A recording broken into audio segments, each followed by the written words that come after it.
Welcome back to another episode of the Braun Performance and Rehab Podcast, powered by ISOFIT, Oro Muscles, and Firefly Recovery. ISOFIT is my go-to for all things isometric strength training. For more on ISOFIT, be sure to check out isofit.com. Oro Muscles revolutionizes rehabilitation with real-time actionable insights into muscle activity with live biofeedback and instant analysis, which has made a huge impact in my work with athletes. For more on Oro, be sure to check out oromuscles.com. Episodes like this are made possible by Firefly, the official recovery provider of the Braun Performance and Rehab Podcast. For more on Firefly, be sure to check out recoveryfirefly.com. Joining me today on the podcast is Molly Binetti, Mackenzie Yob, Jon Gardner, and Pavlos Gkikas. The five of us are going to be diving into return to sport and return to performance considerations for basketball in particular. How do you progress someone back from control to chaos?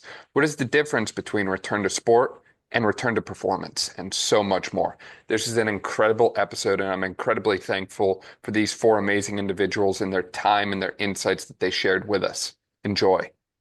Molly, Mackenzie, Jon, Pavlos, welcome to the podcast. I'm super excited to work with you all today. For people who might not be familiar with you, would you mind filling them in a little bit about who you are and all the incredible things you're doing, in particular in the basketball space? I'm Mackenzie. I'm currently a sports PT resident at UPMC. I am currently working with the University of Pittsburgh men's and women's basketball teams to provide physical therapy services, focus most on post-ops and everything there. I also work at our clinic here and do also traditional kind of sports PT in a clinic setting. And then I'm also an adjunct faculty at the University of Pittsburgh, where I teach in their musculoskeletal curriculum and do lots of other things as residents do, but those are the main things.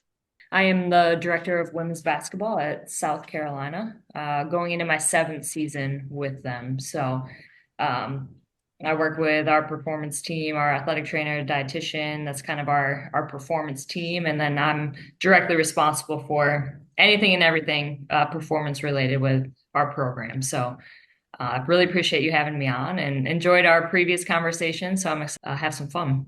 Jon Gardner. I'm a physical therapist by trade, trend more towards like the performance side of stuff as well. Was in private practice, have done a stint in the NBA with Charlotte Hornets previously. And I'm back on the private side. So again, love all things return to sport, particularly on the basketball side of stuff and how to navigate that continuum to force some more probably Molly's direction as opposed to less on the rehab side. So looking forward to chatting about all this kind of stuff. Yeah, my name is Pavlos Gkikas. I'm a performance physical therapist working in the private sector, primarily with basketball athletes. I've practiced in Europe and in the United States. I've been in the United States for about 6 years, and now I'm in the process of moving back to Greece. That's amazing. And I think the big commonality I see between all of you is this shared passion for basketball as a sport that way. Could be wrong about this, but Jon, I'm pretty sure you went by like Dunk Doc at one point in a past life or something. So obviously there is this love and passion for the game of basketball. And I think that pretty much everyone understands that basketball is a sport where, unfortunately, a lot of the time, not all the time, but a lot of the time, injury rates tend to be high, whether that's soft tissue complaints or, joint related things at the knee and the ankle and so on that way. I think it's pretty common that we can say that we see a lot more basketball athletes injured than we want to, just looking at the state of the sport, on a broad spectrum that way. And I certainly think a big element of the injury process, I think, is making sure that athletes get back to the sport that they want to do. Molly mentioned this, and I've quoted it a number of times since our last podcast, is that hoopers just want to hoop at the end of the day. They don't really care about lifting weights or how good their back squat number is. They just want to be able to ball out and play the game that they know and love.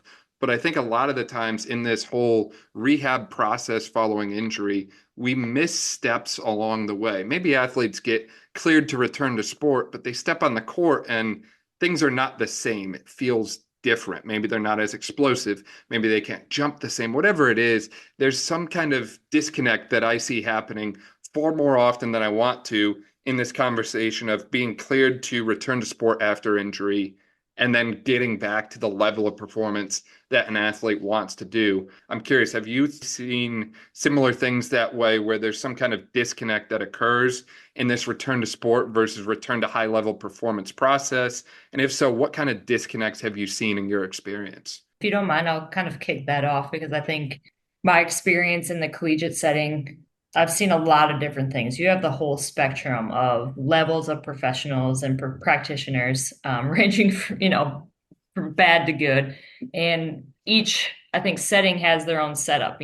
For us at South Carolina, we don't have a physical therapist on staff. So the university doesn't have any physical therapists on staff. When I initially got to South Carolina, there were a few rehabs that I was kind of coming into this new job, and they were all outsourced to a place nearby campus through the hospital system. It's a performance training center and physical therapists or physical therapy and things like that. And that is what was used in that kind of transitional period when an athlete has surgery, and then our athletic trainer would do certain things. And my role, my very first year, was super limited. I've seen university settings that have physical therapists right there on campus. Some teams, typically it's more like football, they're going to have a physical therapist on staff just for football. But I've often seen that it's a physical therapist or maybe two that's spread thin across all sports. And so I've seen a ton of disconnect at the college level. And luckily, after I sort of gained the trust of, and we also got a new athletic trainer after my first year, the trust of sort of our orthopedic surgeon and people that above us were making some of the return to play decisions, that we do all of our return to play and performance in-house. And so between our athletic trainer and myself, for me, like, I think a lot of our skill set overlaps with physical therapists. But for me, it was trying to learn as much as I could from physical therapists that I know that are doing it at a really high level, and talking and using our resources to make sure that we're not leaving any stone left unturned. And I feel like our injury rates sort of speak for themselves. Over the past 6 seasons, there have been 54 games missed out of almost 2,700 opportunities. Haven't had a season-ending injury since 2021, and there's only been 2 in our entire time here. So there's a lot that goes into that, but there's definitely a disconnect. And I think sometimes there's a lot of ego involved. And there's a lot of just like, this is how we do things. This is our protocol. This is what we're looking at. And not a lot of willingness always to think outside the box a little bit and really question what we're doing and why we're doing it, and if it's good enough. And quite frankly, from what I've seen, is that a lot of it is not good enough. I think we are doing our athletes a huge disservice in the collegiate setting in terms of getting these kids back to where they were and getting them ready to play again. And I think you see that in this re-injury rate and just the sheer amount of injuries that you're seeing. I just don't think we're doing a good enough job. Yeah, Molly, really, really well said there. Again, obviously, I've operated on both the private sector side and the NBA side, right? So 2 very, very different models there.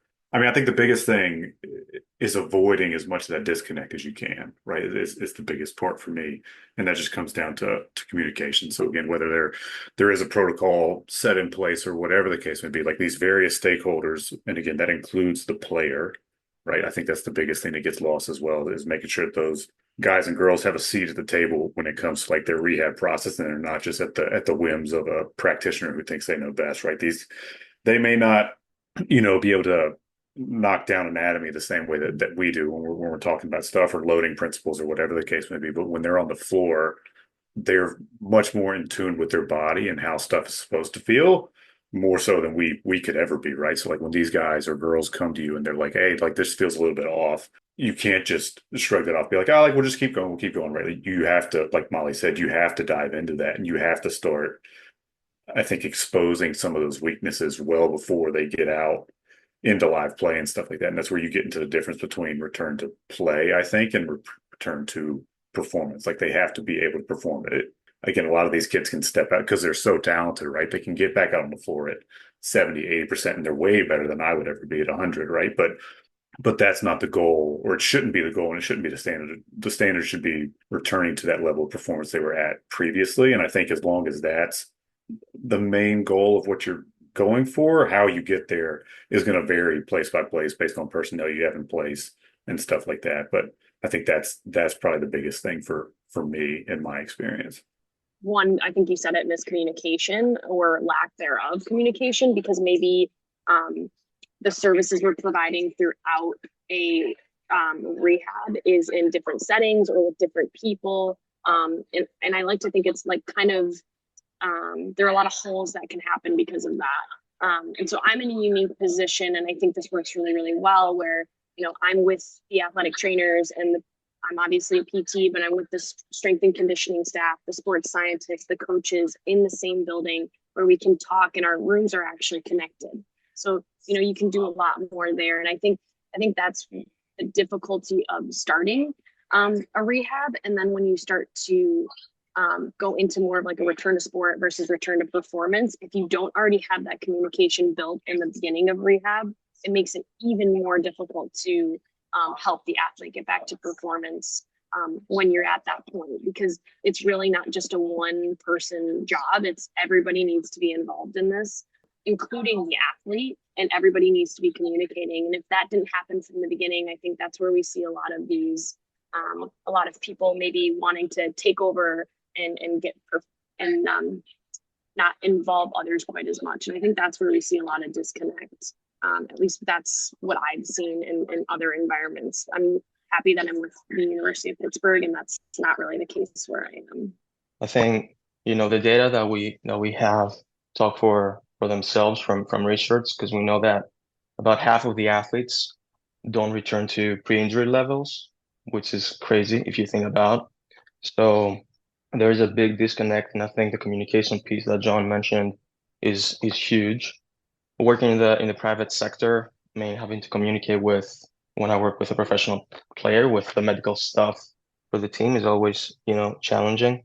And I think the other piece is, like Jon mentioned, it's not a one-time point. The return to sport is a continuum, right? 3 elements with return to participation, return to play, and then return to performance. And I think we're doing a good job overall, or a better job, returning people to their sport, but we're not doing a good job returning people to performance. Exactly. And I think as you all broke that down so well, the communication piece is absolutely essential between the interdisciplinary team, but also the athlete themselves. And that's so often overlooked. And I like to think that at the end of the day, the athlete knows their body best. And if something doesn't feel right to them, we really have to take that into account and into consideration. I think a lot of times in this return to sport process, we like to clear athletes to go back because their numbers met certain standards or certain symmetry values, or, they progress through the entire protocol, like Molly mentioned earlier, when in reality, if the athlete's looking at us and saying, look, it doesn't feel right. It's not my knee. It's not my ankle. It's just not the way it should be. We really have to take that as, hey, they're not ready. And I think that not ready state, or that return to performance state, is a lot more interdisciplinary than we like to think a lot of the times. Obviously, all of us here are more on the physical side of things, physical therapy, strength and conditioning, whatever title you want to throw at it that way. But I think a lot of the time, what we do and the role we play is a lot more than physical. I think that the term mental is very overlooked in this space, whether that be the role a sports psychologist or psychiatrist could play in this whole rehab and return to past level process, or even the role that we can actually play in that process from a mental side of things as well. I see a huge confidence increase in athletes who get after it and work really, really hard with us for a full 9 to 12 months. And that mental confidence carries over when they go back to the court or back to the field of play or whatever it is that way. I think the more that we do a exceptional job on our end building up someone from a mental confidence standpoint, the better they're going to do at this whole return to performance side of things. And on top of that as well, in addition to just overall confidence, I think that if we show that the athlete has control, I think you all mentioned this earlier, just giving them back the locus of control in this situation where control has been ripped to them for a period of time, they tend to do better. And I don't have any, research study or anything like that I can cite for that. I just find that if you give the athlete, a little bit of control back in a time when they haven't had any, they return to performance and return to play at a much better rate than if you just sit there and try and tell them what to do. Another round of 3 sets of 10 this and 3 sets of 10 that. At the end of the day, they're people too. And the more you treat them like people, the more likely they are to get back to where they need to be. I think you hit the nail on the head with that piece. And I think part of that too is like making them feel like an athlete from the very beginning of that process too. And I think about, oftentimes we're looking at this checklist of competencies that we want them to be able to achieve. And most of it is super robotic, very structured type stuff. And we're not necessarily thinking about things like having them just be able to throw or kick or catch or like do just some of these basic athletic things. So like, okay, you got a kid with a knee injury. Let's play catch with them. Like I'll have a kid who's still on crutches and we're playing catch and warm up and just like getting them like having them choose different athletic things and playing games that they're capable of within their restrictions and limitations. And like you said, treating them like a person, but also like having them do as much as you can to feel like an athlete during that time too. So we are getting them in as much, even if it's something as stationary, ball handling, passing, they're helping out with a drill, whatever it is, but like having them do those things from the very beginning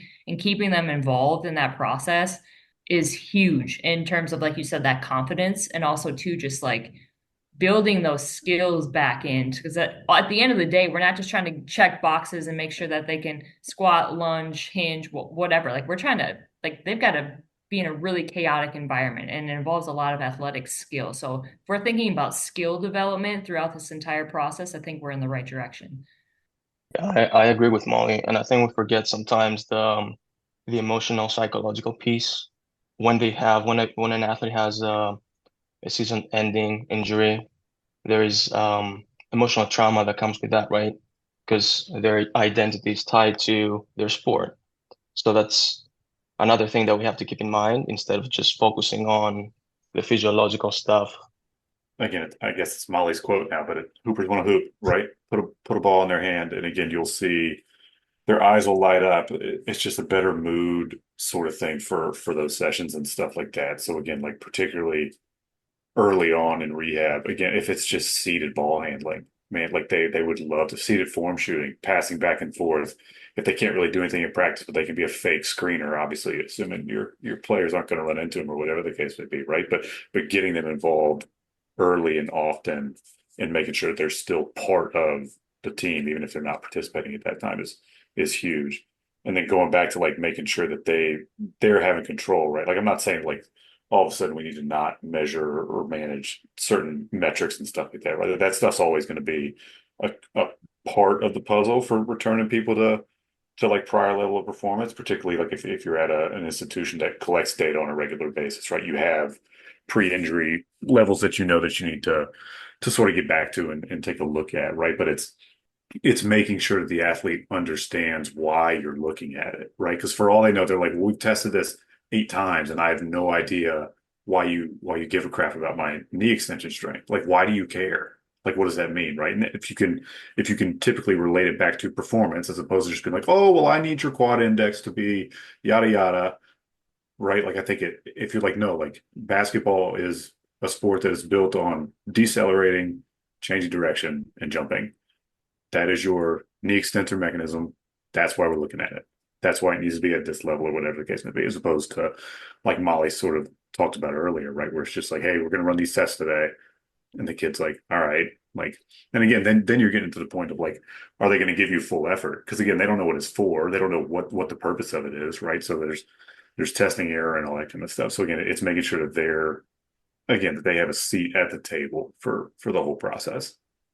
And I think kind of circling back to like the whole point of this, like the disconnects that we see, I think when you're in a team setting specifically, honestly, the thing that makes or breaks this whole process is your head coach. And their trust in you, and also their willingness to let you make decisions and be open to feedback and to kind of run the show when it comes to like what they're doing and not doing in practice. And like if you've got a head coach that is just like not willing to listen or just wants them in, or they just in general just dig the team a hole and just drive them into the ground on a consistent basis, like it doesn't work. Like you've got to have a head coach that is on board and open. And like to me, that is what makes or breaks the success of just the health of your team as a whole, not even just somebody in the return to performance process, but injuries as a whole.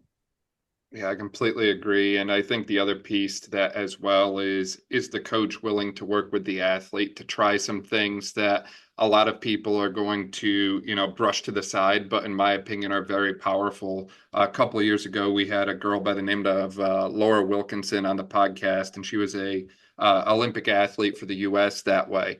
And when we were talking with Laura, this concept of injury kept coming up over and over and over again. And she struggled with so many injuries throughout her career, yet she was able to compete at the highest level of, Olympic diving per se. And she was able to do so most of the time with like a couple of weeks prep between getting off of injury and cleared to go back. And yet she was able to, be really, really good at her sport that way. And she kept coming back to this concept of mental imagery and just kind of like in her mind walking through the motions. And she would be standing up on a diving board in a like walking boot, cam boot kind of thing that way. And in her mind, she was just going through the motions of her dives over and over and over again for hours on end.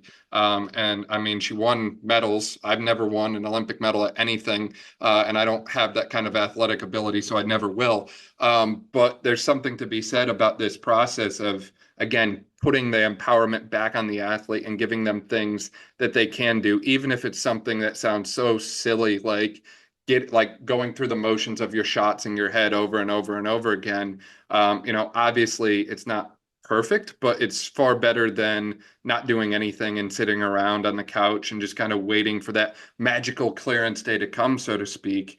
And I'm curious, obviously, there's a lot of different frameworks that we could discuss on this return to sport versus return to performance process that way. And obviously, any region of the body can be injured. I've seen everything from the athletic jaw to an athletic toe injury to hand injuries and so on that way. But I think in relation to basketball, most of the time I see knee and ankle that way. So I'm really interested to kind of hear a little bit more about the frameworks that you're implementing that way. And I say it intentionally that way because I think terms like protocol and system are just a little too strict and rigid. And like we've mentioned, there has to be a little bit of an individualization element in particular to the specific athlete that we're working with. So what does that general kind of framework for you all look like as we approach return to sport, and how do we adapt that or change that when we enter return performance in the conversation there? What's different between that sport versus performance clearance for you all that way? Right. So like early stage, right? Like they're probably going to be with a PT, Yeah. right? Or athletic trainer or somebody on the medical side, right? If we're talking like post-op or whatever the case may be, or even like acute injury, Yeah. right? So I think it's doing the basics really freaking well from the jump, at least on my side kind of stuff. And then ensuring that like energy system development type stuff is still being maintained on the other side, regardless. Right. So again, like that'd be a big thing that I would make sure that I'm kicking over to somebody like Molly. Like it's like, hey, I got a acute injury at this joint. Everything else is relatively fair game. Let's keep all this stuff tuned up so that like as we're measuring this stuff, all of a sudden I don't have like equal quad indexes on each side, but it's only because the other side got 25% weaker because I didn't do anything for 4 weeks or whatever the case may be, right? So I think number one, it's going to avoid some of that communication issues that you may have early on if you're immediately getting them with the strength coach or the performance coach or whatever the title may be, and you're already collaborating from the jump. It's like, hey, let me focus on knee. You've got calves, posterior chain, core, upper body, whatever. Like let's keep all that stuff going. And then for me, like if we're going to focus on knee, like my biggest thing is always quad torque. Like I'm an isokinetic guy, 10 deck guy, whatever you want to use, right? And again, like we talked about it earlier in my little diatribe or whatever, like it's a decel and jump sport, and that's knee extension mechanism, right? So for me, like that's typically what I'm going to, and then making sure that you've got a good hamstring ratio there as well. And then after that, it's like Molly said, it's like how quickly can we progress them into a chaotic environment safely, obviously, right? So, and again, at that point, it's working in conjunction with skills coaches, head coaches, strength coaches to make sure that like as we're assessing stuff, everybody's taking a peek. Because again, even some of these skill coaches and head coaches are seeing stuff on the floor. They're like, hey, this still looks a little off when they're trying to get around this ball screen, like with that left knee leading kind of stuff. Like, what are we doing to address some of that stuff? So it's working with everybody along that continuum. Yeah, I think that's a really good sort of foundational framework for us as well too. It's like, okay, our athletic trainer is going to take care of some of those immediate things in the training room, whether it's working on getting extension back or, I'm just going to kind of give knee as an example, right? And then for me, or then from like a nutritional standpoint, our dietitian's on, okay, what additional supplementation may we need in this? Like we're already doing collagen and some of the other things, but but like, okay, maybe if it's a bone injury, like like maybe it's a Forteo, maybe there's some additional, any sort of nutritional considerations at that point. And then obviously for me, I'm going to train around it and train that as much as I can. And I think, something that's changed for me over the course of my career is just thinking about things differently in terms of like, what do we actually need to prepare them to do? And when I think about just athletic development as a whole, like, yes, strength matters to an extent. Yes, bigger, faster, stronger, whatever. But like the best athletes on the planet are super fluid. They're rhythmic. They're great movers. There's a ton of variability to what they do. So like, that's really where, like, I think, fortunately, I don't have to do a lot of rehabs, but like when I do, I actually love it because it forces me to really be creative in how I'm training some of those qualities and trying to still train their tissues to be fast right from the jump and like really being creative in how we do some of those things. So like still getting the neural stimulation right off the bat and the neural inputs from training fast, even though they may not be able to run or sprint or any of that, but like how can we still get that input into the brain and like just training the brain as a whole, as a general rule of thumb, as opposed to like we're just training the muscle or we're still trying to get the quad and the hamstring and all of that stronger and bigger and all of that. But like, how are we just thinking of it as a more systematic approach?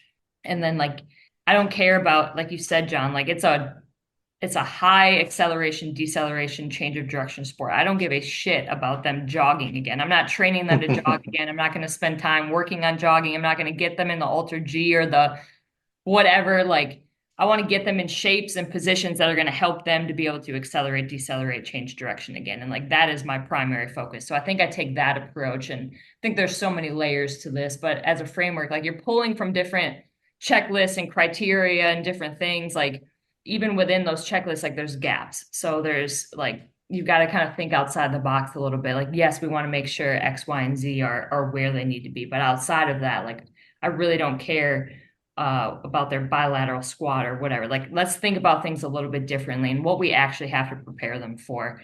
And then obviously, like, as you go through that process, like getting them exposed to, I think as a rule of thumb, I approach things from a variability standpoint. Like when we train, we don't do a lot of things the same way at any point. Like we never are really just standing still and doing things rep by rep the same way. There's always variability. There's always choice. There's always autonomy. There's problem solving and things like that. And I think that's a huge piece of the RTP process as well, too, is like giving athletes those choices, introducing them to variability right off the bat, and just allowing them to problem solve and get creative along that process as well too.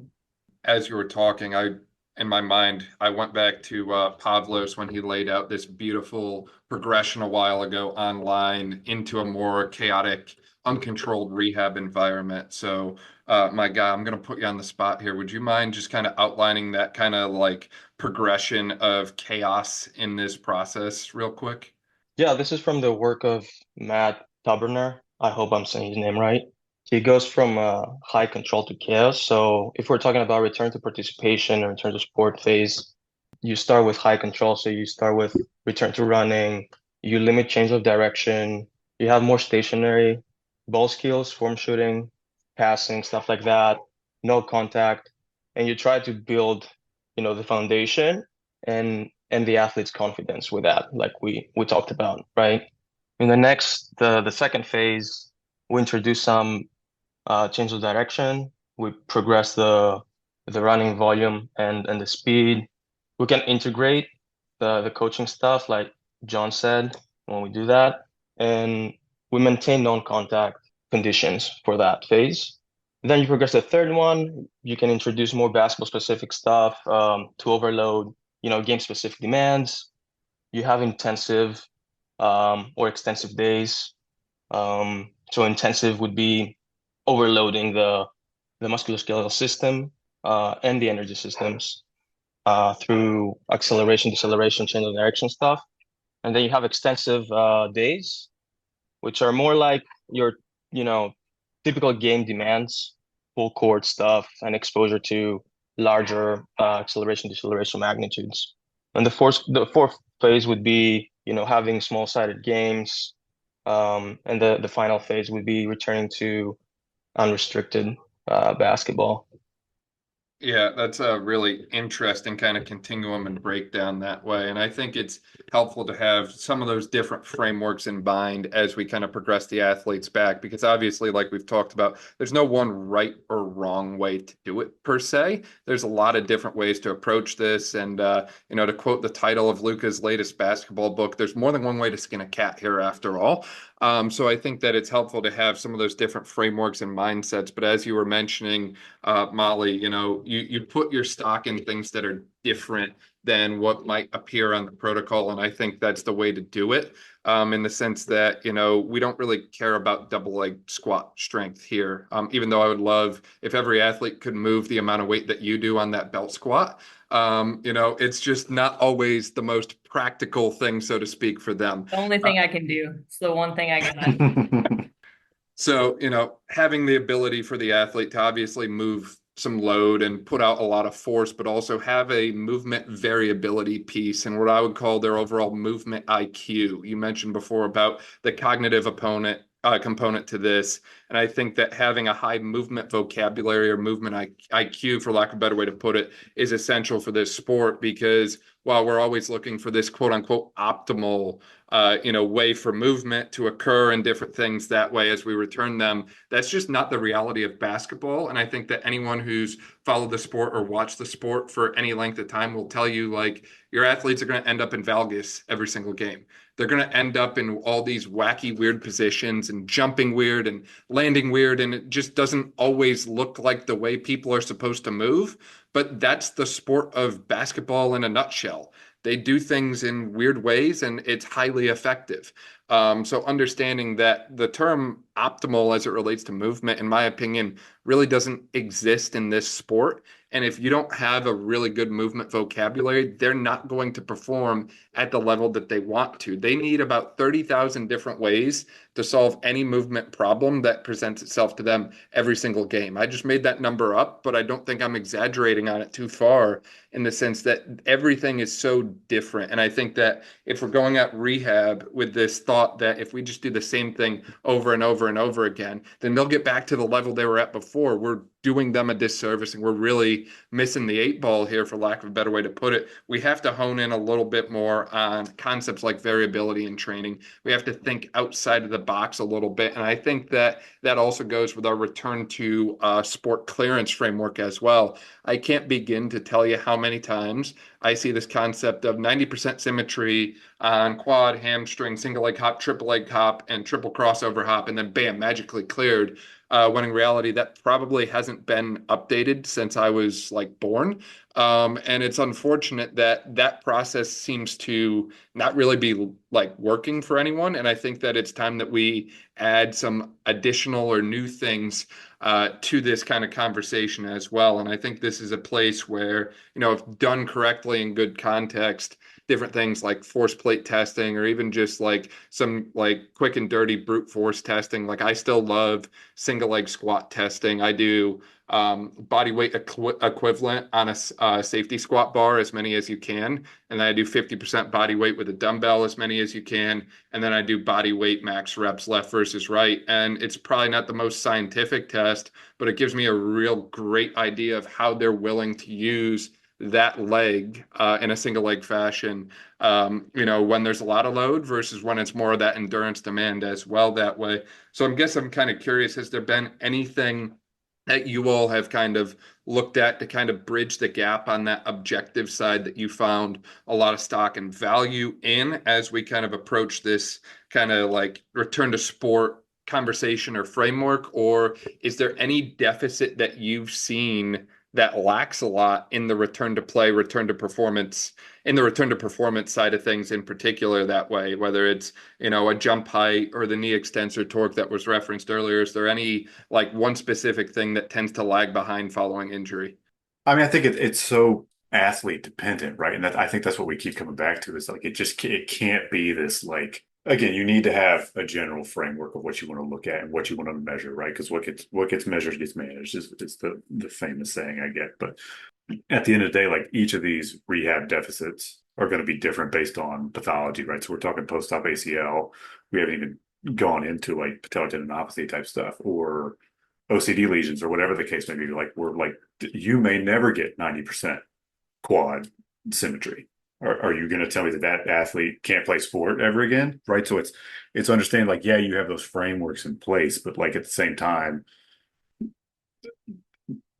the best athletes are probably the best compensators as well. So I think as much as it's our duty to expose weaknesses throughout the return to play and return to performance process, like really putting them in high speed decels and high speed XLs and curved runs and all this kind of stuff and whatever testing metrics you want to, like at the end of the day, like they're freaks at this level, right? So like they're going to be able to cheat your test and stuff like that.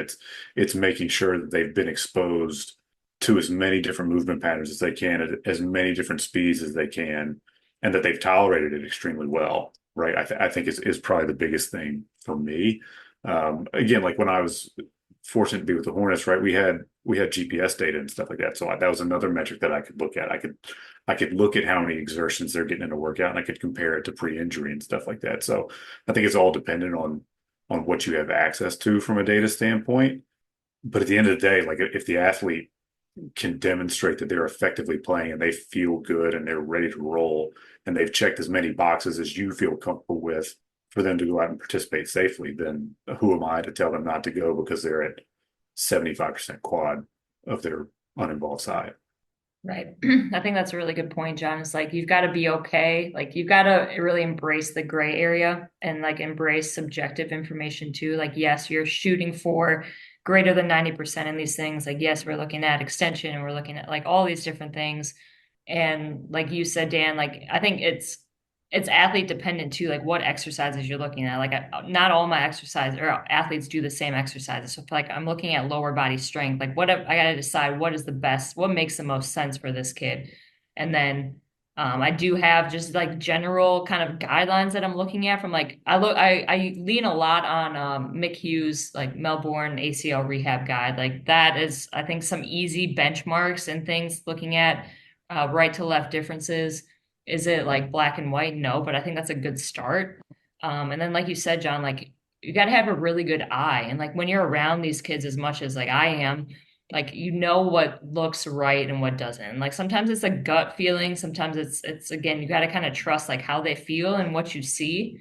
And then are you exposing them to the things that they need to be exposed to? And then like are you building that tolerance over time? We do use Connexon and we use force plates. Those would be like really the two main pieces of technology I lean on in terms of making some decisions. And I just look at a counter movement jump, and obviously I'm looking at how they load, how they take off, and how they land. And if there's major asymmetries there, then that's an issue. But like we've got to be okay with that. Like, okay, are they 75, 80%? Like, is that good enough? Yeah, it might be, because over time you're going to find that gap is going to close as they get into like actual sport. And I think that's one thing that we found with getting our kids back into things is like those gaps that need to be filled can only be filled by exposing them to more basketball and like getting them in where you can in practice. And all we do is like we're just smart about how we do it. And it's the green, yellow, red system. Okay, like how do they feel and how are they responding to it? Or is their pain level less than a 4? Okay, cool. We're gonna go ahead. Like the next day, like how do they feel? Okay, like cool. Like what is our week? And it's just every day adapting to how they're responding to what you're doing, and then always erring. Like we're just gonna err on the side of I'd rather do too little and build it up a little bit slower than like just full go, let's put them out there. But like we do take risks, and like yeah, you can get in this, like you can get in everything, but we're just limiting your volume, and then like we're gonna see how this thing goes. And at the end of the day, like we've got to be able to admit that we're just guessing. Like all of us are just guessing, and we're trying to use all the information that we have to make the best guesses possible, but like nobody's got it figured out, and anybody that says that they do is lying to you. Yeah, I wish we could predict injuries. But I think it's a probability game, right? And we have this objective data, and we should listen to the athlete and make a decision with the athlete and the team all together, like Jon and Molly mentioned before, because there are things that I might not be seeing, and the skills coach might see, or the player might feel like we talked about. But coming back to what you asked, Dan, I think that's why it's important to have a process, have a good understanding about the sport, so you can reverse engineer the sport, define the goals, and then determine these KPIs and your checkpoints along the way, and go from there, plan your rehab from there. I echo what everybody else is saying, and I think also some things to keep in mind, and I think Pavlos just mentioned that as well, is getting your position coaches involved as well, because they know what looks good. And while we, have to keep track of all the care of all of our patients or all of our athletes, they spend more one-on-one time with these athletes than we do, and they put them through drills, and they've seen them since probably they were in high school or in the college setting. So they know these athletes the best in terms of what they looked like before injury. So I think leaning on them and having a conversation with them as well as the athlete, and making sure that the things that they put them through look good as well. And also, again, echoing what everybody else said, I'll give a quick shout out to Pitt Sports Performance, because they do a phenomenal job of almost overly communicating all of our information with us and getting all of those things involved. So we lean heavily on that stuff as well throughout the rehab process. And as we're getting them into performance as well. We have an ACL right now that we're doing where we're leaning a lot on those metrics with our catapult system, looking at A cells, D cells, as we're getting him back into 5-on-5 and making sure we're not overloading things too soon. Similar to what Molly was just saying, making sure we're maybe treading a little bit more conservatively, especially at this point in the season, so we can ramp up and be ready for gameplay. The other piece that I think is so essential in this component as well is, as we've all discussed, there's this like multi-headed approach that we need to have, from like a medical input, a strength input, and a skill input. And I think at the end of the day, you as a clinician have to be able to look at yourself in the mirror and understand where your strengths are within that as well. So, to give an example of that, like Jon, you mentioned earlier, like obviously you're a PT, but you kind of give off that meathead energy vibe, and you're probably a little bit more towards the strength side of the continuum than the medical side of the continuum, even though you go by the medical title and all that way. Like, I certainly associate you with kind of more the medical strength blend than just a isolated medical kind of provider that way. And I think that knowing that everyone kind of plays a role in this process of getting the athlete back, but that process, you don't have to play the same role in every athlete rehab. There can be times when you're the main character helping that athlete get back, and there's times when you can kind of play the supporting character and be perfectly okay with that. At the end of the day, as long as the athlete gets to the level that they want to do, then our job is done and accomplished and met that way, And I think that to Molly's point from earlier, ego certainly enters the conversation here, in the sense that some people feel the need that they have to do everything themselves every single time because they can do it all. And that is great if you're that person. But coming from someone who has tried to do it all for 2 years now, it doesn't work. And you will eventually hit a personal wall that just feels like there's a different way to do it. There's an easier way to do it. And that's get everyone involved, understand everyone's strengths and weaknesses, understanding what role that you personally can play with the athlete, and then just embrace that role to whatever you can that way, and lean into whatever your own personal strengths are as a clinician that way.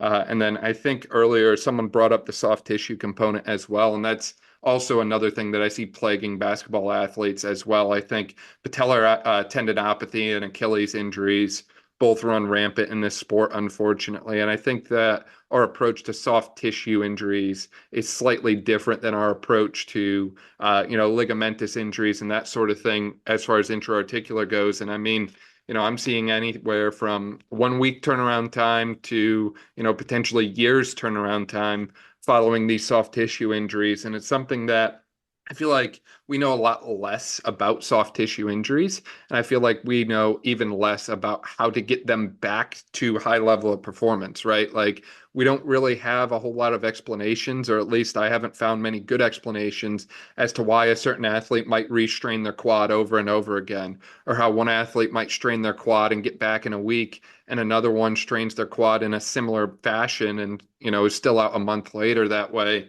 So I'm curious to hear your thoughts on the soft tissue framework as it comes to the sport of basketball that way. Has there been anything that you've used that really, fits that well? Anything that you've been able to use to keep people performing at a high level following soft tissue injury, or something to shorten those timelines getting back to sport, but doing so in a way that also limits the potential for re-injury that way? What's kind of the soft tissue framework for basketball that way, for lack of a better way to put it?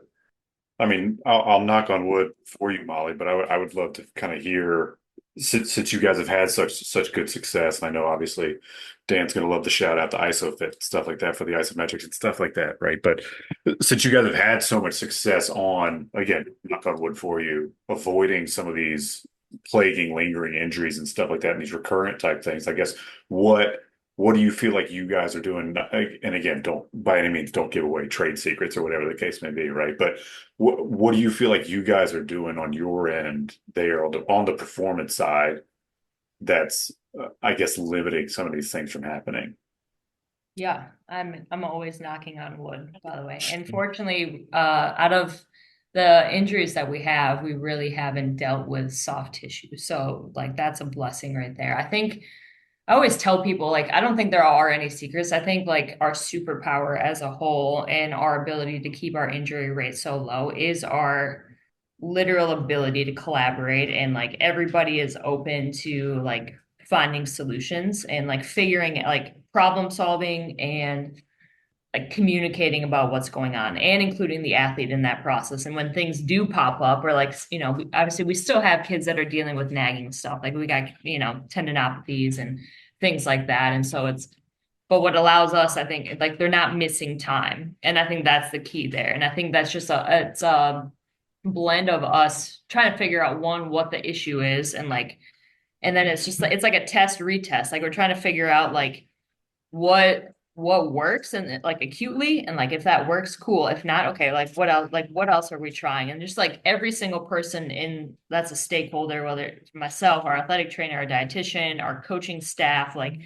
the athlete, all of it, it's just like trying to figure out and like make the best decisions possible based on like what information we have. And I think that like I don't know that it's anything like there's any like secret sauce. Like Coach Staley will say that like our secret sauce is our like performance staff and the way that we work together.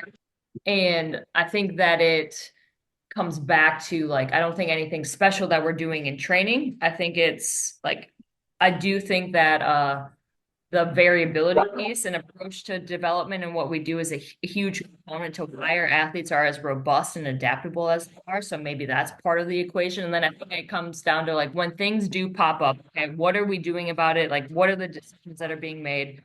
What modifications? And it's never like, oh, we're just, unless it's like something serious, like it's never just, oh, we're just not going to do anything and hope this, like what can we do to like push the limits a little bit within reason? And then just like it's a constant just trying to figure it out. We don't have all the answers, but I think the willingness to be open about who's doing what are we trying, like, and then like reaching out to other resources when we don't have the answers, and just like trying to put the pieces together when those things pop up, and then just like modifying where we need to. It's like we can still keep our kids on the court and playing basketball, and nothing's so serious to where like they're missing extended time. Like maybe it's a modified practice, but like they're still ready to go on game day. And I don't know.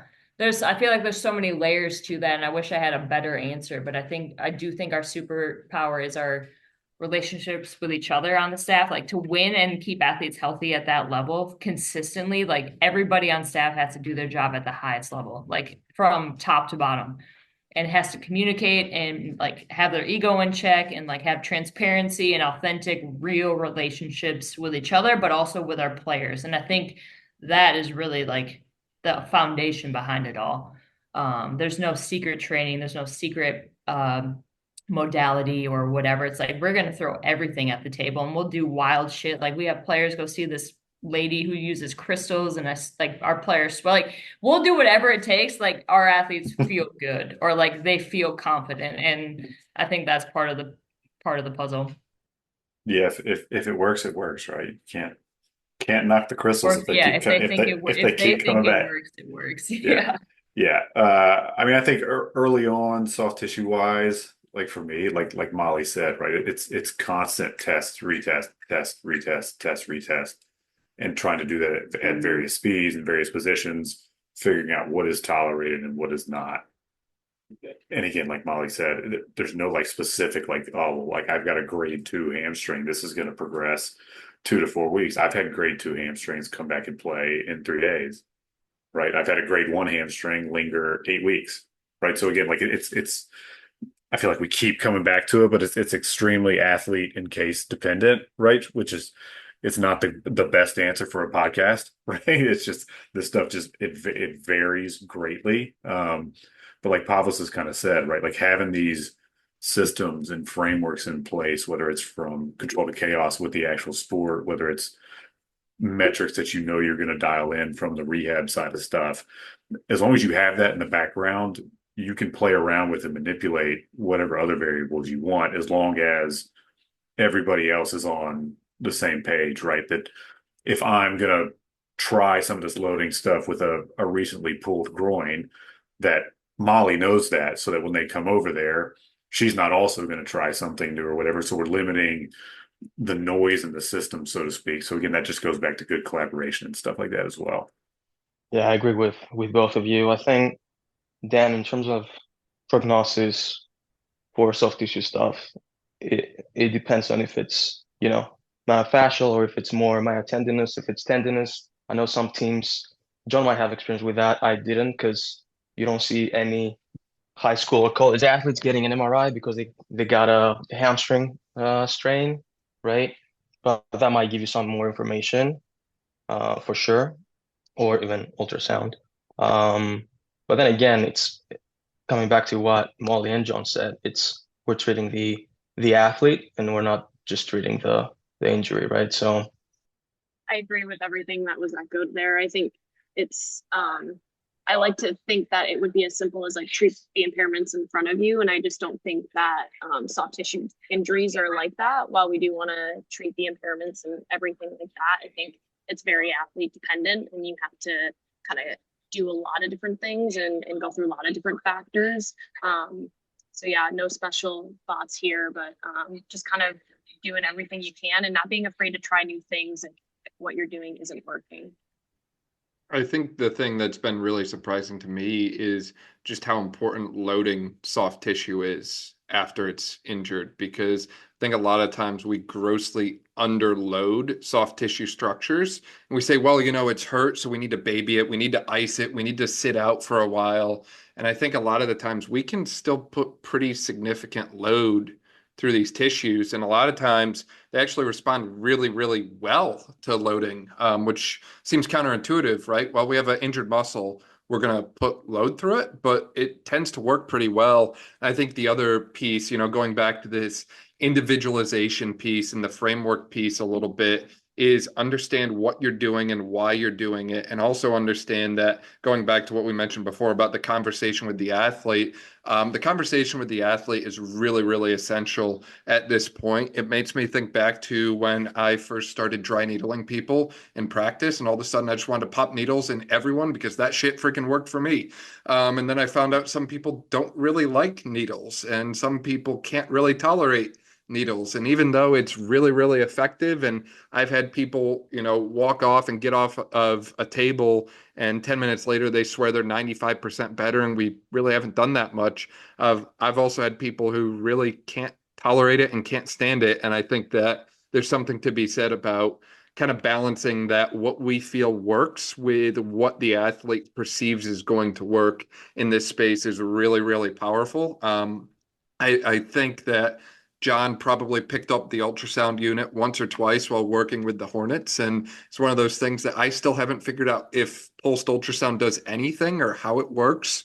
So the fact that sometimes athletes just feel like it's going to work and they feel better afterwards, like there's a certain element to what we do that comes back to making the athlete feel better, even if it might not be grounded in scientific literature, for lack of a better way to put it. If athletes feel better with it, then, I'm certainly open to it, even if it's the crystals like Molly mentioned. Like, I don't know anything about that, but if the athletes feel better doing it, I am all for it. And I'm not going to pump the brakes on that. And I think that conversation could also be had as it comes to the knee and the ankle as well, is a lot of times these different post-op considerations that way that we run into come back to like a pain or a fear avoidance with movement that way. And a lot of times, if I can do something simple to get that like unpleasant experience out of the way, whether it's the knee hurts, I do X, Y, and Z, and it no longer hurts, whatever it is that way. Like if we can kind of remove those kind of stimuli and get people bought into,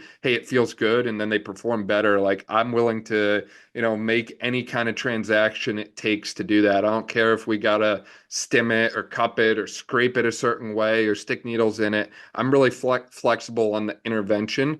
As long as athletes respond well to it at the end of the day, I'm all here for it. And I think that, as it comes back to what we've kind of reviewed at length that way, the more you can individualize this process to the athlete in front of you, and the more you can provide for them, the better they're going to do, and the more likely you are going to succeed in this kind of like return to performance approach that way, I would say.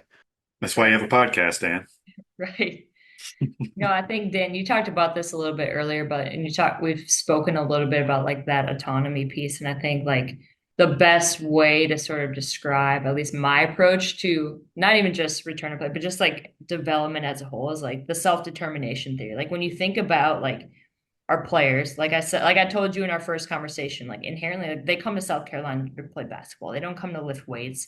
Most of them haven't really done anything in the weight room. Like if they had a choice, they're not going to be there. And it's another part of their day where they're told like they have to be there. So how can I make it an environment that, one, they want to be a part of, and two, they feel like it's working for them and you're working with them, like as a partnership. Like, so you think about like the three main psychological needs that we all have is like we want autonomy, we want to have competence, and we want to have connection. Like if you base your style of coaching or rehab or whatever it is teaching around those three components, and like you include them in on the process, like you create that partnership with them, like you make them feel competent in what they're doing, especially in the rehab, right? Like choosing things that make sense for them, and building that confidence so they feel like they're good at what they're doing, and then like connecting with them as a person, but also like creating an environment where they feel connected to what they're doing. They're connected to you, they're connected to their teammates, their coaching staff, all of that. Like those are, I think, three key ingredients to a really successful, not just obviously rehab, but training environment, rehab environment as a whole. And I think sometimes those things kind of get thrown to the side or maybe forgotten about or just not really considered because we are so results focused and we are so concerned about checking the boxes and making sure that they're doing exactly this and exactly that. But like all of that will take care of itself. If you've got those three things down, like the training and the results that you see, I promise you, like are exponentially better than they would be if you're just a dictator and like they're just in doing what you tell them to do every single day and like have no connection to the process at all. Yeah, no, I completely agree. And I think that that's something that we all kind of like constantly look for ways to, improve our ability to relate to our athletes with. And I think, going back to that individualization piece one more time is like, it's going to vary a lot based on the athlete population that you work with, right? Like, the way that Jon individualized stuff for, the different guys that he worked with, whether it be with the Hornets or so on that way, is probably a lot different than the way Molly individualized it for, the Gamecocks women's basketball that way. And that's certainly a lot different than the ways I've had to individualize for some of the different high school athletes that I work with. Like PT school did not prepare me to take so many TikTok videos with patients, but I tell you what, if they like it and they get bought into it, I'm gonna support it through and through for the end of the day. To keep them kind of quote unquote bought into this process of self-betterment. If we need to have a minute of fun throughout a 60-minute grueling rehab session, then I'm gonna make that transaction every day. I feel like there's so much that we could unpack around this return to sport versus performance conversation. And obviously, we could talk about it for hours and hours that way, I feel. Is there anything that we missed or anything that you all have as far as questions for each other goes? I mean, I don't think I have any other big points other than, again, like Molly's kind of pointed out, and Pavlos as well, is just like as you're going through this process, you have to be willing to expose these athletes to the sport. That's the thing, right? Like you've got to get them in that environment in full chaos and see how they respond, right? And again, adjust volume accordingly. But I think that's the biggest thing is you've got to expose their biggest weakness, right? Which is performing at the level that they want to, and then reverse engineer from there. So I think that's my biggest thing. And again, for me, it's been a pleasure to hear from all you guys about it as well. Yeah, absolutely. And I know, Mackenzie, you kind of came late to the party here, but you also being in the collegiate setting, I was talking a little bit earlier about our structure. Like, we don't have a physical therapist on staff, like in our athletic department at all. So I'd be curious to hear just your experience being in your role and kind of what your structure is and how that works, because we talked a lot about just the disconnect in the rehab process a lot of times. But I would love to hear more about your experience at Pitt. Yeah, it's a pretty unique role actually, and it's been great. So the way that it works here at University of Pittsburgh, luckily, we actually have three kind of staff PTs that work with our athletic department. We have one PTAT that's specific with football, and then we have one that oversees all other sports, and then I'm with women's and men's basketball as well. My role is it varies day to day, but I take lead mostly with the post-op rehabilitation. But the nice thing about that is I do that from the athletic training room.